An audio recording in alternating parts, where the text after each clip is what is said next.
Good afternoon. I want to start by thanking the Delphi Economic Forum for inviting me to participate in this wonderful event to talk about the UN Year on the Creative Economy.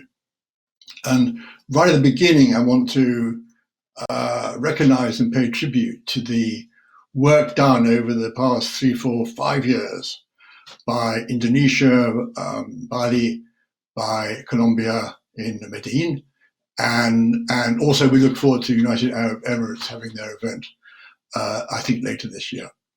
The title of the year is important. It's the Year on the Creative Economy for Sustainable Development.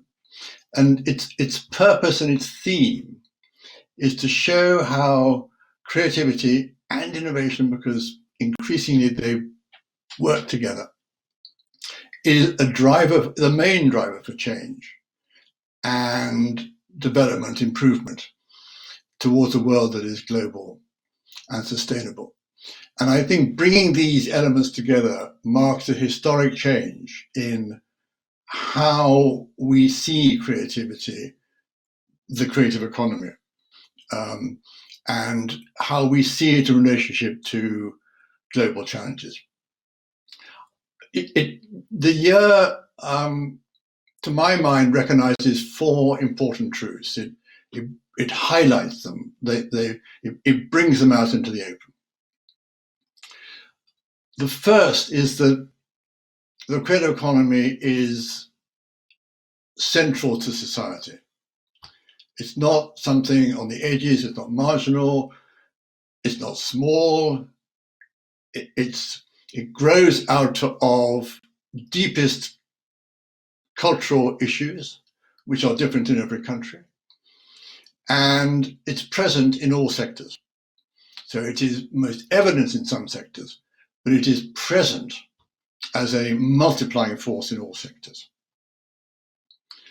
The second critical factor about the creative economy is that it is essentially it's a humanist enterprise. It's the first economy to be based on the human imagination, on human aptitudes and talents for creativity. It's not based on the traditional economic assets of land and labor, mass labor and capital. It uses land occasionally. It might need a bit of capital every so often. It might occasionally involve large numbers of people doing the same thing again and again. But they are not primary assets. That's a revolution in the way we think about the economy, and indeed the way we think about society. The third truth is what I call additionality, that creativity is always trying to add something. This ties in with the idea of added value. It is the most prolific, the most reliable source of added value. And fourthly is what I call positivism. So we have additionality and we have positivism. And positivism is, again, inherent in the creativity, in the creative mindset of creativity. And it goes beyond the economic. It's adding something better. It's making an improvement, making something more beautiful, more elegant, more desirable, something practical maybe, faster, cheaper, more convenient. It's going beyond those transactional elements into the transcendental.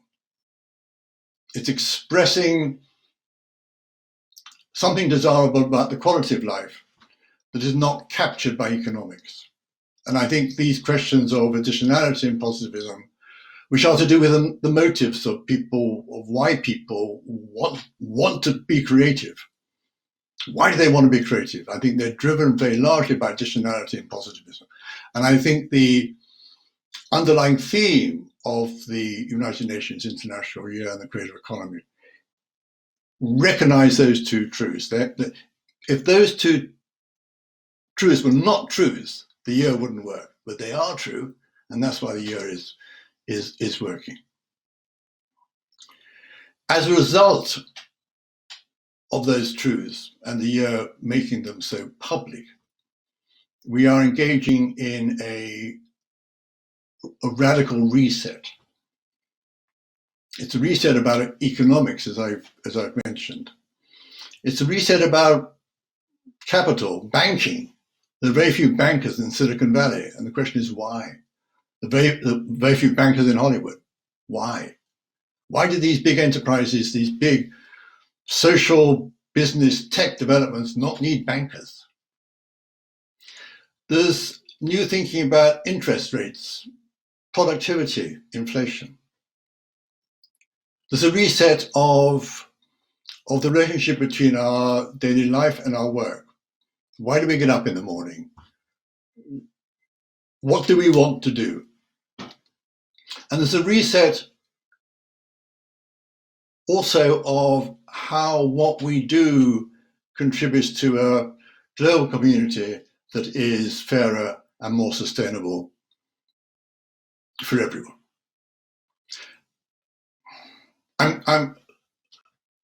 The forum is meeting a year and a half after the outbreak of COVID, a year and a half after a terrible global pandemic.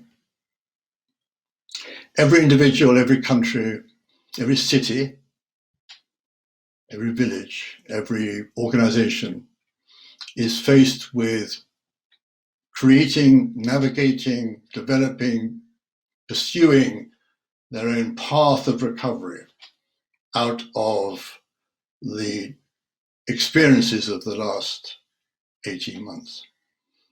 And so the year's added another theme responding to this, which is to support the recovery. So to the creative economy and sustainable development, we are adding this notion of let's think about how we can use these to aid, speed up the recovery, how we can make decisions today that will help us live the lifestyles we want to live tomorrow. Creative people, designers in particular, I think, are going to play a very critical role in that. And I think also cities are going to play a very important role in that. So for those reasons, and there are many others, but I just wanted to highlight those reasons, I really welcome the UN decision to put creativity in the context of social goals, sustainable development goals. The impact is vast. It's not just what we see as like the Millennium Development Goals, but it goes right over to the business concerns of the creative economy, ESG, environmental, social, and governance issues, impact investment.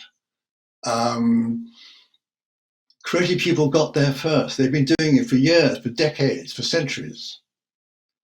So this is real pathfinder stuff. I believe the United Nations and the year have announced a new vision of creativity. And I think they and everybody who contributes to the year is making a contribution to the history of the creative economy. If you like, it's giving us huge challenges, but I'm comforted in the fact that I think if I wanted to face those challenges, I would want to do it with the people in the world today, all over the world, who are creative, who are innovative, the artists, the practitioners, the companies they're working with city mayors and policymakers and governments who are sensitive to these issues, who understand what is happening and are using their policies to support and help in any way possible people to be more creative and to be more creative for a purpose, which is to create a world that is diverse, fair, and sustainable. So thank you for listening, and I look forward to seeing people later and at events perhaps organized as part of the UN Year on the Creative Economy for Sustainable Development. Thank you very much for listening.